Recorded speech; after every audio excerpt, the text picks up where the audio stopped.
La estepa tembló bajo los cascos cuando la horda mongola se lanzó hacia el oeste con una violencia mecánica y precisa.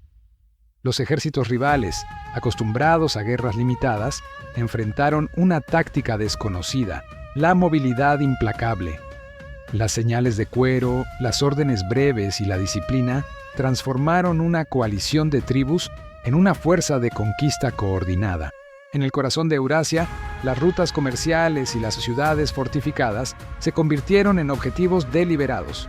La ofensiva no buscó meramente saqueo, persiguió el control logístico y la conexión de corredores. Cada paso adelante ampliaba corredores comerciales, cortaba abastecimientos enemigos y convertía rutas ancestrales en arterias del nuevo poder. Genghis Khan estableció un sistema de comando que priorizaba inteligencia, señales y castigos rápidos. Exploradores cartografiaban pasos, arqueros a caballo explotaban los huecos y la artillería ligera del sitio reducía resistencias.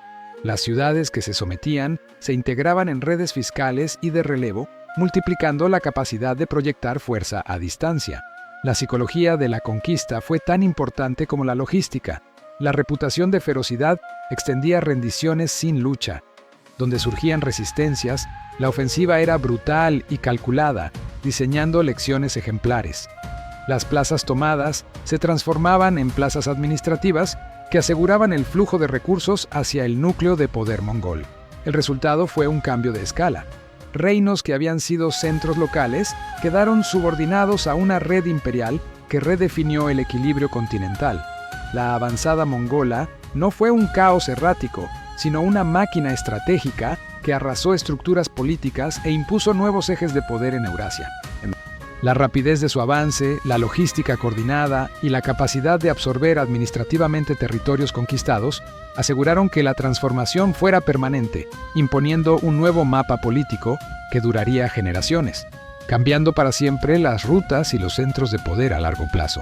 La expansión mongola en Eurasia no surgió como un impulso repentino, sino como el resultado directo de una reorganización interna que redefinió la capacidad de mando, control y proyección territorial. Antes de que la ofensiva atravesara desiertos, cordilleras y ciudades fortificadas, Genghis Khan consolidó alianzas, estructuró un sistema jerárquico funcional y estableció normas claras para movilizar grandes contingentes sin perder cohesión.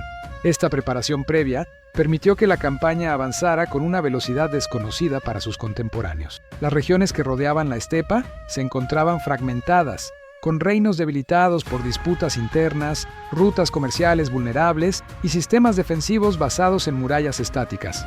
La movilidad mongola, junto con una logística precisa y adaptable, convirtió estas debilidades en oportunidades, permitiendo rupturas profundas en territorios que habían resistido invasiones durante siglos. Las decisiones estratégicas se tomaban con base en información recopilada por exploradores que operaban semanas por delante del ejército principal. La integración de pueblos sometidos fue otro pilar decisivo.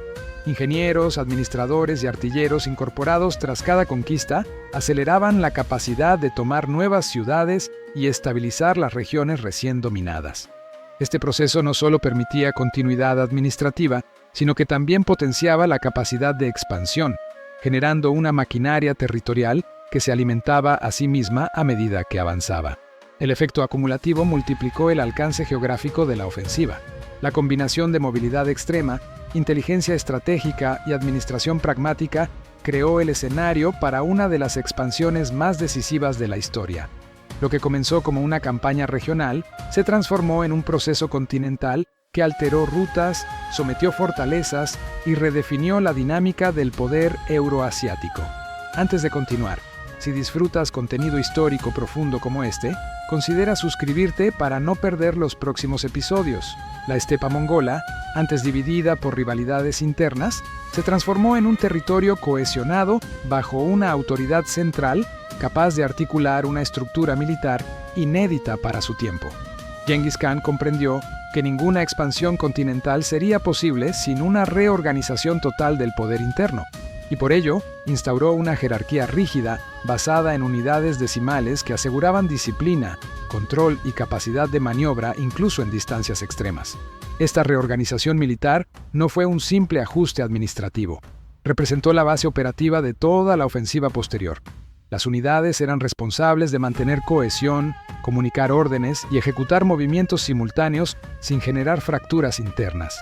Al eliminar disputas tribales y sustituirlas por una funcionalidad estratégica, el liderazgo mongol creó un ejército capaz de responder con precisión a cualquier presión del terreno. El entrenamiento intensivo consolidó la identidad ofensiva del ejército. Los arqueros montados practicaban maniobras veloces, disparando en plena carrera y cambiando de dirección sin perder estabilidad. Estas técnicas, perfeccionadas durante generaciones, permitían ataques repentinos que desorientaban a enemigos acostumbrados a enfrentamientos lineales. La movilidad se convirtió en la principal arma mongola, más decisiva que el número de soldados o la fuerza bruta. La logística, diseñada para favorecer la velocidad, definió la singularidad de la expansión. Cada guerrero disponía de varios caballos para rotar durante largas marchas, evitando desgaste y permitiendo avances prolongados. La ausencia de carros pesados hacía al ejército independiente de caminos amplios, cruzando estepas, montañas y desiertos con la misma fluidez. Esta capacidad superó cualquier previsión de sus adversarios. La inteligencia estratégica fue otro pilar fundamental. Exploradores avanzaban semanas por delante, cartografiando rutas, estudiando defensas y detectando vulnerabilidades. La información obtenida determinaba la elección de objetivos, las direcciones de avance y las rupturas más eficientes. Ninguna ofensiva era improvisada. Cada movimiento respondía a datos precisos y a un análisis cuidadoso del terreno político y geográfico. La diplomacia forzada complementaba la ofensiva militar. Embajadas mongolas exigían sumisión, ofreciendo integración administrativa a quienes aceptaban y destrucción total a quienes resistían. Estas exigencias, respaldadas por la reputación de campañas anteriores, aceleraban rendiciones y permitían expandir recursos humanos y materiales sin grandes pérdidas iniciales, reforzando la capacidad de continuar operaciones a gran escala. La administración de territorios sometidos se realizaba de forma inmediata. Las poblaciones que se rendían mantenían cierta autonomía bajo supervisión mongola, garantizando estabilidad fiscal y continuidad productiva. Artesanos, administradores y especialistas eran redistribuidos en función de las necesidades de nuevas ofensivas, aumentando la capacidad técnica del ejército y facilitando la construcción de máquinas de sitio y estructuras logísticas. La red de comunicaciones, conocida como YAM, permitió algo que ningún otro imperio de su época logró: transmitir órdenes de un extremo del territorio al otro en cuestión de días. Estaciones de relevo con caballos frescos aseguraban una velocidad de comunicación decisiva para coordinar campañas múltiples. Esta sincronización permitía ataques simultáneos que desbordaban la capacidad de reacción de reinos completos. La disciplina interna garantizaba cohesión absoluta. La desobediencia, el saqueo no autorizado o el abandono de posiciones eran castigados con severidad extrema. Este control férreo permitía ejecutar estrategias complejas sin desviaciones individuales que pudieran comprometer campañas enteras. La previsibilidad del comportamiento militar hacía del ejército mongol una herramienta perfectamente calibrada. Con estos elementos, la base de poder mongola se transformó en una plataforma ofensiva capaz de operar en varias direcciones de forma simultánea. No era simplemente una fuerza móvil, era una estructura estratégica diseñada para romper sistemas defensivos, absorber territorios y proyectar poder a escala continental. La avanzada que estaba por venir no se explicaba por números, sino por la maquinaria política y militar que Genghis Khan había construido con precisión implacable. La primera fase de la expansión hacia el oeste comenzó con el análisis detallado de los territorios que rodeaban la estepa. Genghis Khan comprendió que el verdadero desafío no era únicamente conquistar ciudades, sino romper sistemas regionales completos que dependían de rutas comerciales, alianzas fluctuantes y defensas estáticas. Las campañas iniciales se dirigieron contra adversarios que subestimaron la capacidad mongola de operar con precisión a larga distancia, acelerando un proceso que desestabilizaría regiones enteras en cuestión de meses. El reino Xia occidental fue el primer objetivo significativo.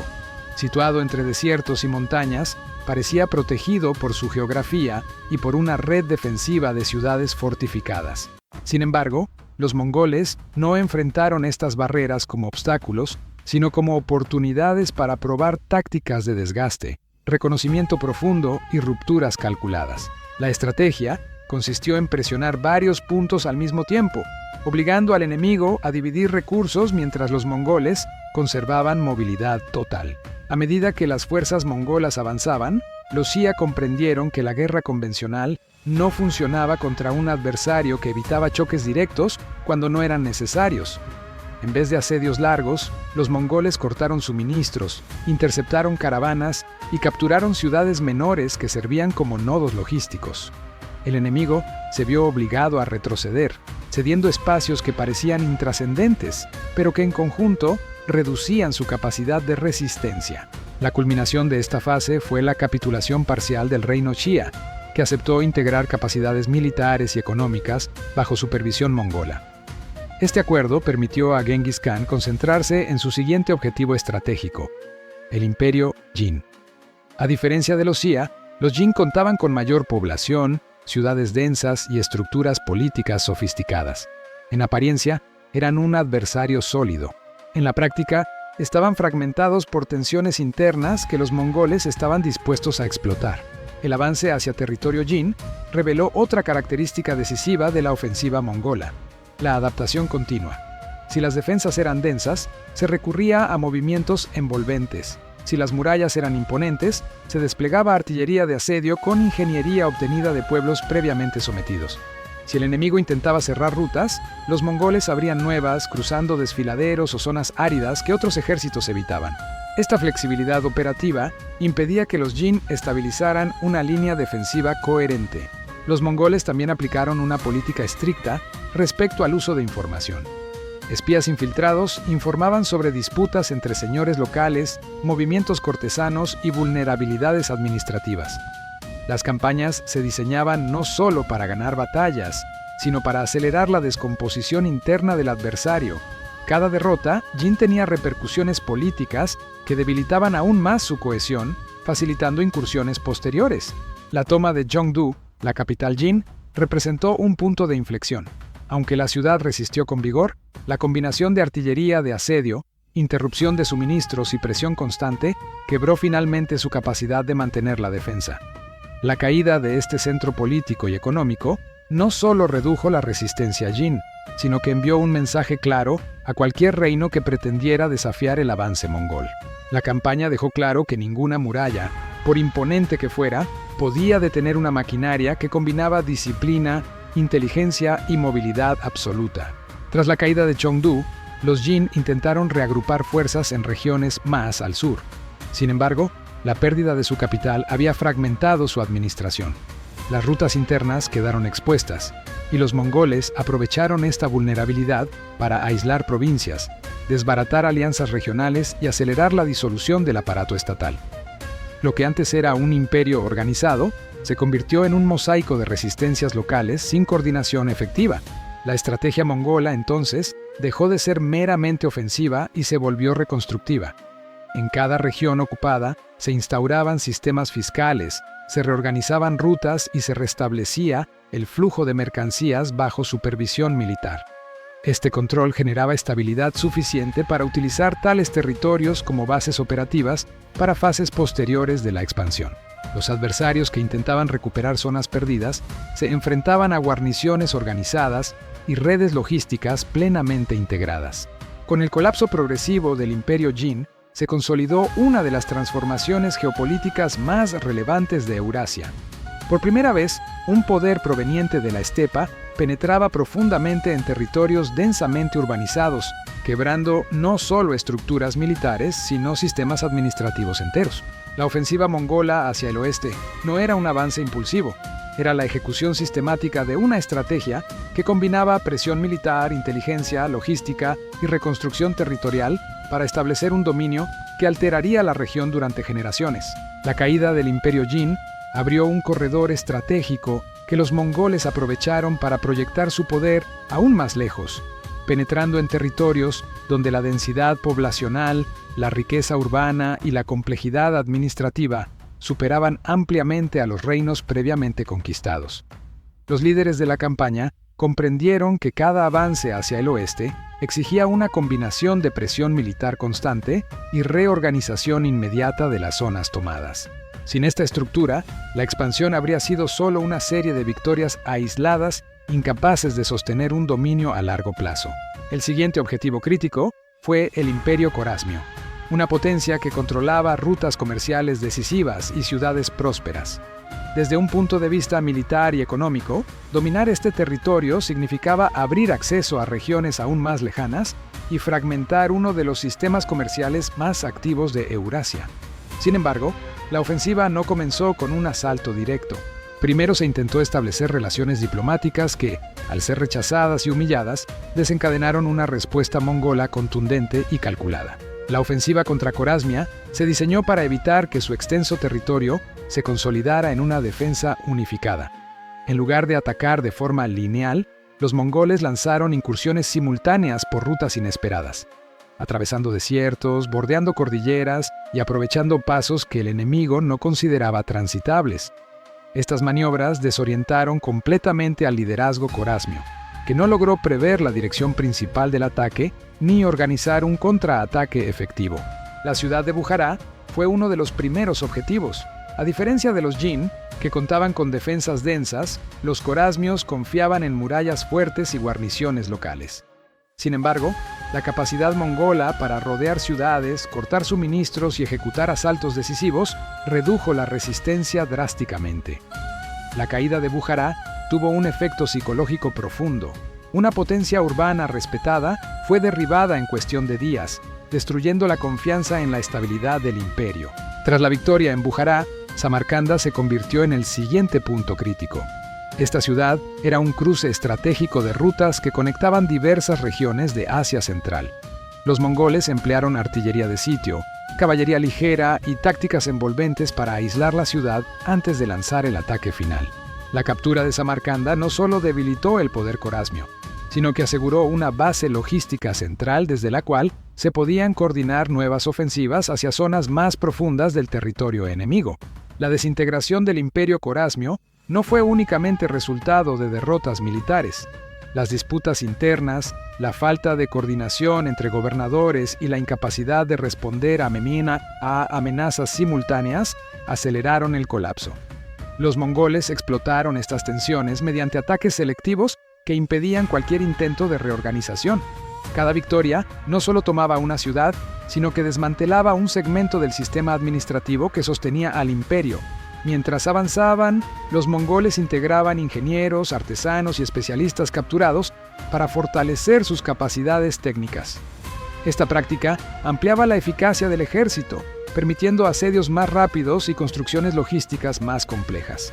Además, el conocimiento local sobre rutas, climas y dinámicas regionales aceleraba los movimientos mongoles y reducía riesgos en territorios desconocidos. La expansión se volvía cada vez más eficiente a medida que incorporaban habilidades procedentes de regiones conquistadas.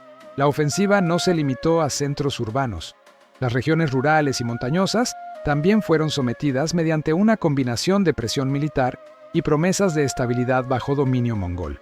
Esta estrategia evitó levantamientos constantes y permitió consolidar los avances sin que grandes contingentes quedaran atados a tareas de ocupación. La estabilidad local era esencial para garantizar el flujo continuo de suministros y reforzar las rutas de comunicación. El colapso total del imperio corasmio permitió a Genghis Khan abrir paso hacia regiones remotas de Asia Central y más allá. A diferencia de los reinos que habían caído previamente, Corasmia poseía vastos recursos humanos, técnicos y comerciales que, una vez absorbidos, fortalecieron la maquinaria mongola. Con estas nuevas capacidades, la expansión occidental no solo continuó, sino que adquirió un impulso aún mayor, superando las expectativas incluso dentro del propio liderazgo mongol. Con Corasmia desmantelada y sus principales ciudades bajo control, se consolidó un nuevo equilibrio en Eurasia. El dominio mongol ya no era un fenómeno regional, se había convertido en una fuerza continental capaz de derribar sistemas políticos complejos y reconfigurar por completo las redes comerciales. El avance hacia el oeste no se detuvo. Cada territorio incorporado se transformó en un componente esencial para sostener una ofensiva que seguiría modificando la geografía del poder durante décadas. Tras la destrucción del imperio corasmio, la ofensiva mongola no se detuvo para consolidar territorios. Por el contrario, utilizó el vacío político resultante para proyectar su poder aún más lejos. Las regiones que se extendían hacia el norte del mar Caspio y los corredores que conectaban las estepas con Europa Oriental se convirtieron en el nuevo escenario operativo. La estrategia mongola consistía en evitar que los reinos vecinos tuvieran tiempo para reorganizarse o formar coaliciones que obstaculizaran la siguiente fase de la expansión. El liderazgo mongol comprendió que el mayor riesgo no provenía de un único adversario poderoso, sino de la posible unión de varios estados temerosos del avance. Por ello, las campañas posteriores se diseñaron para desestabilizar simultáneamente distintos territorios, obligando a cada uno a enfrentar la ofensiva sin apoyo externo. Esta táctica impedía la formación de frentes comunes y garantizaba que las respuestas fueran fragmentadas, tardías o completamente ineficaces. La incursión hacia el norte del Cáucaso fue un ejemplo claro de esta estrategia. Pueblos como alanos y kipchakos, acostumbrados a la guerra en las estepas, intentaron formar una coalición defensiva. Sin embargo, los mongoles aplicaron maniobras de engaño que separaron a ambos grupos, derrotándolos por separado. Esta división forzada dejó sin efecto cualquier intento de resistencia coordinada y abrió paso a nuevas rutas de penetración hacia Europa del Este. Con la derrota de estas tribus, los mongoles avanzaron hacia territorios controlados por principados rusos. Las ciudades fortificadas, dispersas y con rivalidades internas no estaban preparadas para enfrentar un enemigo que se desplazaba con velocidad extrema y que podía atacar desde varios frentes al mismo tiempo. La primera fase consistió en inspeccionar fortalezas, evaluar suministros y estudiar rutas fluviales que, una vez controladas, permitirían aislar regiones completas. La caída de Riazán marcó el inicio de una serie de rupturas profundas. La ciudad, aunque defendida con determinación, no resistió el asalto combinado de artillería, incendios y ataques montados. Este golpe no solo tuvo impacto militar, sino psicológico. La rapidez con la que una ciudad prominente fue derrotada envió señales claras a otros principados. El enemigo no solo era fuerte, sino impredecible y capaz de destruir en días lo que antes resistía asedios prolongados. Moscú, entonces un centro emergente, cayó en la misma campaña. Aunque su importancia aún no alcanzaba la magnitud que tendría siglos después, su captura eliminó un punto logístico clave para cualquier intento de resistencia organizada. La ofensiva mongola avanzaba con precisión quirúrgica, identificando y neutralizando nodos estratégicos que podían servir como base para contraataques futuros. Vladimir, uno de los principales centros políticos del noreste ruso, también enfrentó el poder mongol. Su caída mostró que incluso las ciudades mejor fortificadas carecían de una defensa integrada capaz de responder a un enemigo que combinaba movilidad, información y asedio avanzado. Cada uno de estos golpes debilitó aún más las redes de liderazgo regional, dejando a los principados aislados y sin capacidad de coordinar una defensa efectiva. La campaña alcanzó su punto culminante con la batalla del río Sit. Allí, las fuerzas mongolas aplicaron tácticas envolventes que neutralizaron la resistencia rusa y confirmaron el colapso militar de la región. Este enfrentamiento demostró que los mongoles podían adaptarse incluso a terrenos boscosos y húmedos, distintos de las estepas abiertas donde tradicionalmente se desempeñaban mejor. La victoria consolidó el control sobre rutas que conectaban múltiples territorios y facilitaban posteriores incursiones hacia el oeste. Una vez sometida la región, los mongoles no instalaron una administración uniforme inmediata. En su lugar, aplicaron un sistema de tributos que les permitía obtener recursos sin comprometer grandes contingentes de ocupación. Esta política aseguraba estabilidad a corto plazo y mantenía la presión sobre los principados, que quedaron subordinados a una autoridad externa sin capacidad de desafiarla. La tributación se transformó en una herramienta de control político y económico. La campaña en Europa Oriental confirmó que el poder mongol no solo dependía de fuerza militar, sino de una comprensión profunda de la geografía, las rivalidades internas y las dinámicas regionales. Cada avance tenía un propósito estratégico que se integraba en un plan mayor: neutralizar amenazas potenciales antes de que surgieran, abrir rutas para nuevas penetraciones y asegurar recursos para sostener un imperio en expansión continua. La ofensiva hacia el oeste se había convertido en un proceso organizado que avanzaba sin interrupciones, consolidando un dominio que transformaría el equilibrio euroasiático durante cientos. La expansión mongola avanzó hacia Europa Central con un propósito claro: evaluar las capacidades militares de los reinos cristianos y determinar si representaban una amenaza potencial para el dominio recién adquirido en las estepas y en los territorios rusos. La campaña no fue improvisada. Respondió a una estrategia que combinaba reconocimiento profundo, presión militar selectiva y ataques diseñados para revelar cómo reaccionaban los adversarios ante un enemigo que operaba con velocidades desconocidas en el continente europeo. El Reino de Polonia fue uno de los primeros territorios evaluados. Sus ciudades, dispersas y con defensas locales relativamente independientes, representaban un objetivo ideal para probar la respuesta militar regional. Los mongoles ejecutaron incursiones rápidas que evitaban prolongar combates innecesarios. Estas ofensivas buscaban identificar patrones defensivos, tiempos de reacción y rutas que podrían ser utilizadas o bloqueadas en campañas posteriores. La capacidad de desorganizar fuerzas polacas sin comprometer grandes contingentes confirmó que Europa Central carecía de cohesión militar para enfrentar una ofensiva continental. Mientras tanto, otra fuerza mongola avanzó hacia Hungría, un reino considerado más estructurado y con mayor potencial defensivo. Los líderes mongoles sabían que este territorio poseía una geografía compleja, con ríos que podían servir como líneas defensivas naturales. Sin embargo, también sabían que, una vez cruzados estos obstáculos, la llanura húngara ofrecía el tipo de terreno ideal para las tácticas de caballería que habían asegurado tantas victorias en Asia. La campaña comenzó con movimientos destinados a atraer al enemigo hacia posiciones desfavorables.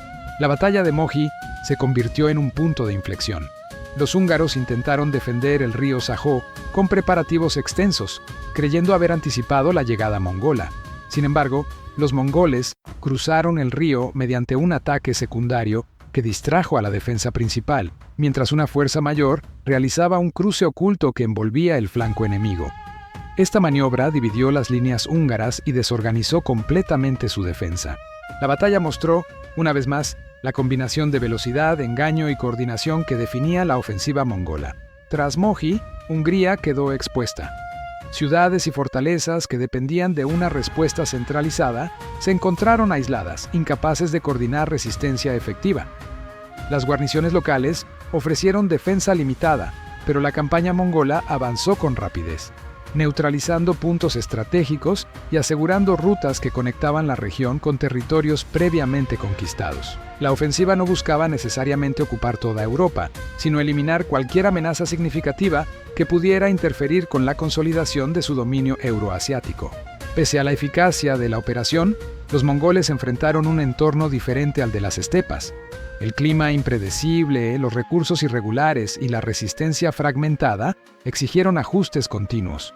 La campaña reveló que, si bien los europeos carecían de una defensa coordinada, su geografía podía complicar maniobras extensas. Las fuerzas mongolas respondieron adaptando rutas, estableciendo campamentos temporales bien defendidos y recolectando información de cada región atravesada para futuras operaciones. La muerte del gran Khan Ogedei cambió abruptamente la dirección de los acontecimientos. Según la tradición mongola, todos los príncipes debían regresar a la capital para elegir un nuevo líder. Este mandato interrumpió la campaña, no por derrota, sino por obligación política interna. La retirada no significó fracaso. Demostró que la estructura del imperio priorizaba la estabilidad del liderazgo sobre la expansión continua. Sin embargo, el impacto de la campaña en Europa había sido profundo. Los reinos europeos quedaron marcados por la experiencia. Ningún ejército había logrado detener la ofensiva mongola en campo abierto. La rapidez con la que se quebraron defensas consideradas sólidas generó una sensación de vulnerabilidad que persistió durante generaciones. Las ciudades saqueadas, los ejércitos destruidos y las rutas comerciales alteradas revelaron que la guerra había alcanzado un nivel de movilidad y precisión desconocido en el continente hasta ese momento. Aunque los mongoles no establecieron dominio directo permanente sobre Europa Central, su incursión modificó la política regional. Reinos y principados comenzaron a reorganizar sistemas defensivos, reforzar alianzas y repensar estructuras militares. La campaña había demostrado que la geografía europea no garantizaba protección. La verdadera defensa residía en coordinar respuestas rápidas, adaptarse a nuevas tácticas y comprender que los conflictos futuros podrían ser decididos por la velocidad tanto como por el número de tropas. Lo más significativo fue que la ofensiva mongola hacia Europa consolidó su reputación como fuerza capaz de pulverizar estructuras estatales complejas. El mensaje fue claro: ningún territorio, por distante o fortificado que fuera, estaba fuera del alcance de su capacidad estratégica. Aunque el avance cesó por razones internas, su impacto geopolítico redefinió percepciones de poder en todo el continente y dejó abiertas rutas que, de ser necesario, podrían haberse utilizado para nuevas incursiones. El equilibrio europeo se reconfiguró, no por ocupación prolongada, sino por el reconocimiento de una amenaza cuya escala superaba cualquier precedente regional. La retirada temporal de Europa no significó el fin de la expansión mongola hacia el oeste. Por el contrario, abrió una nueva fase de reorganización estratégica que fortaleció aún más la capacidad del imperio para operar a escala continental. Mientras los príncipes regresaban a la capital para la elección del nuevo Gran Khan, las regiones conquistadas o sometidas quedaron integradas en una estructura administrativa que combinaba tributo, supervisión militar y redes de comunicación que mantenían el territorio funcional y estable sin necesidad de ocuparlo con grandes contingentes. El regreso de los comandantes mongoles al núcleo del imperio permitió consolidar información estratégica sobre las campañas europeas. Se analizaron rutas, tiempos de avance, capacidades defensivas, recursos locales y puntos vulnerables de cada región atravesada. Este proceso no fue meramente documental. Permitió elaborar modelos logísticos que podrían ser reutilizados en futuras ofensivas y proporcionó un mapa claro de las zonas donde se requerirían ajustes tácticos si una nueva campaña hacia Occidente fuese considerada necesaria. Mientras tanto, otras regiones del imperio continuaron su proceso de integración y expansión. En Oriente Próximo, las fuerzas mongolas comenzaron a evaluar la fragmentación política de los reinos islámicos, identificando potenciales aliados y enemigos. La caída de Corasmia había dejado un vacío significativo que conectaba Asia Central con las rutas que conducían hacia Persia y Mesopotamia. Estas zonas, ricas en recursos y geopolíticamente estratégicas, se convirtieron en objetivos naturales para la siguiente fase de la expansión. La campaña hacia Persia se caracterizó por una combinación de presión militar y explotación de divisiones internas. Los mongoles sabían que los reinos de la región enfrentaban conflictos sucesorios, rivalidades locales y sistemas defensivos que dependían de murallas más que de movilidad. Esta vulnerabilidad permitió planificar avances rápidos que evitaban asedios prolongados y priorizaban el control de corredores comerciales esenciales para proyectar fuerza hacia el sur y el oeste. La entrada en territorio persa reveló otro aspecto fundamental de la estrategia mongola: la capacidad de integrar especialistas locales para fortalecer su ofensiva. Ingenieros persas aportaron técnicas avanzadas de asedio, mientras administradores y mercaderes ayudaron a restablecer rutas y sistemas fiscales bajo supervisión mongola.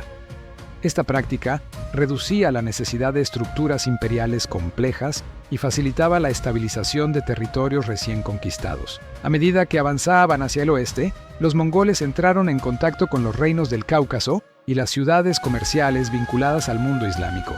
Cada una de estas regiones poseía características defensivas y oportunidades económicas que podían influir en la dirección futura de la expansión. La prioridad era asegurar rutas, evitar que reinos rivales consolidaran alianzas y crear condiciones favorables para intervenciones posteriores. El resultado fue una secuencia de campañas que debilitaron estructuras estatales sin necesidad de ocupación total. El avance hacia Bagdad representó uno de los momentos más significativos de esta fase. Aunque aún quedaban años antes de su caída definitiva, las incursiones preliminares permitieron a los mongoles estudiar la estructura del califato abasí y evaluar la capacidad defensiva de uno de los centros culturales más importantes del mundo islámico. La información recopilada sería decisiva para la fase siguiente del imperio tras los cambios internos en la sucesión del poder mongol.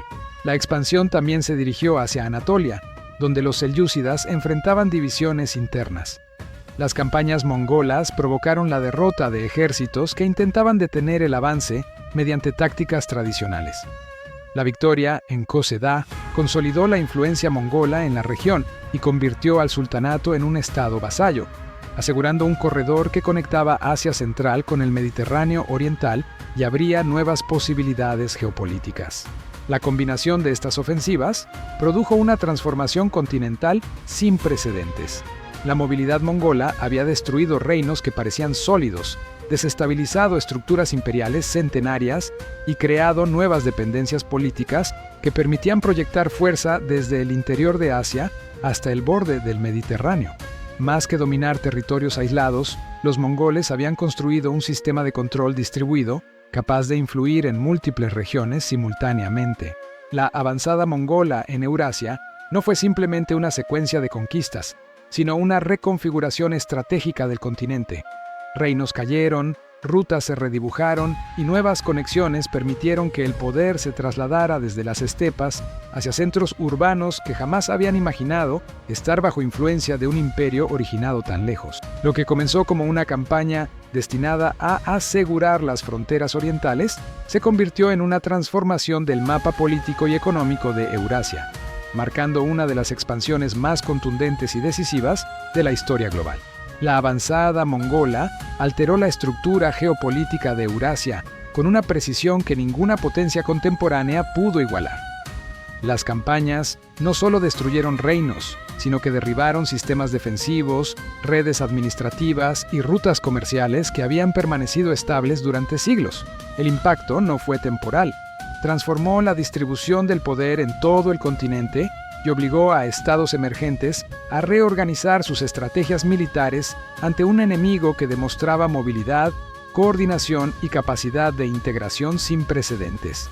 Cada región sometida dejó de funcionar como una entidad aislada para incorporarse a un entramado continental donde la logística, la inteligencia y el control territorial eran gestionados con rigurosidad.